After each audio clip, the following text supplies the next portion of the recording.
நேற்று எக்ஸிட் போல பார்க்கும்பொழுது தாவேகாவுக்கு தனிப்பெரும்பான்மை இருக்கும். சிங்கிள் பார்ட்டி அப்படிங்கிறப்ப அவங்க அதிகமாக வந்துட்டு ஒரு சீட்டு வச்சிருக்கிறாங்க. ஃபார் எக்ஸாம்பிள் ஒரு 100 சீட்டு, ஒரு 110 சீட்டு வச்சிருக்கிறாங்க. 100 சீட்னே வச்சுக்கலாம்.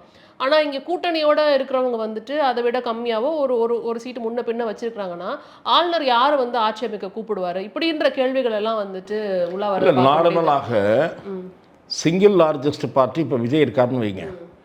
அவர் சிங்கிள் லார்ஜஸ்ட் பார்ட்டியாக இருந்தாலும் அணியாக இருக்கக்கூடிய கட்சிக்கு கூடுதலாக இருக்கிறது நம்பர்னு வைங்க. அப்போது ஒரு சட்ட சிக்கல் தான். ஆளுநர் சட்ட ரீதியான அபிப்பிராயங்களை பெறுவார். அப்போ என்ன பண்ணுவாங்க, சிங்கிள் லார்ஜஸ்ட் பார்ட்டிக்கு ரொம்ப ஷார்ட் டைம் நோட்டீஸ் தான் கொடுப்பாங்க. நீங்கள் வந்து எத்தனை பேர் ஆதரவை நீங்கள் பெற முடியும், அந்த கட்சிகளுடைய ஆதரவை நீங்கள் 2 நாளைக்குள்ளே கொடுங்க, 3 நாளைக்கு கொடுங்கன்னு தான் கேட்பாங்க.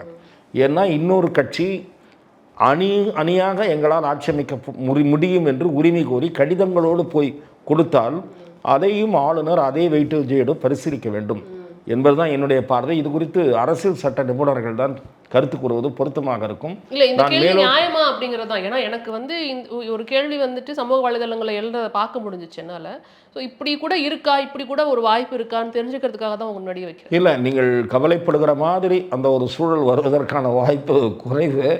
எனக்கு வந்தால் நல்லது என்று நானும் நினைக்கிறேன். என்னென்னா சமூகத்தில் ஒரு மாற்றம் ஏற்பட்டிருக்கு. இவங்க 2 பேர் தான் மாறி மாறி பட்டா போட்டு கொடுக்கலன்ற மாதிரி ஒரு ரிசல்ட் வந்தால் நல்லது தான். ஆனால் அந்த நேரத்தில் தான் நாம் அதை பற்றி தெரிந்து கொள்ள முடியும். ஏனென்றால் இதில் ஆளுநருடைய மனநிலை முக்கியம்.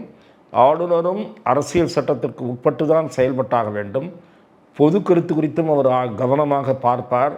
ஏனென்றால் நீங்கள் நீண்ட அவகாசமும் எடுத்துக்கொள்ள முடியாது. ஒரு குழப்பத்தை வளர்க்கவும் வழிவகுத்து விட்டீர்கள் என்ற குற்றச்சாட்டுக்கு ஆட்படக்கூடாது. ஆகவே அனைத்து அம்சங்களையும் கவனத்தில் கொண்டுதான் ஆளுநர் மாதிரி நேரங்களில் முடிவெடுப்பார் என்று நான் நினைக்கிறேன்.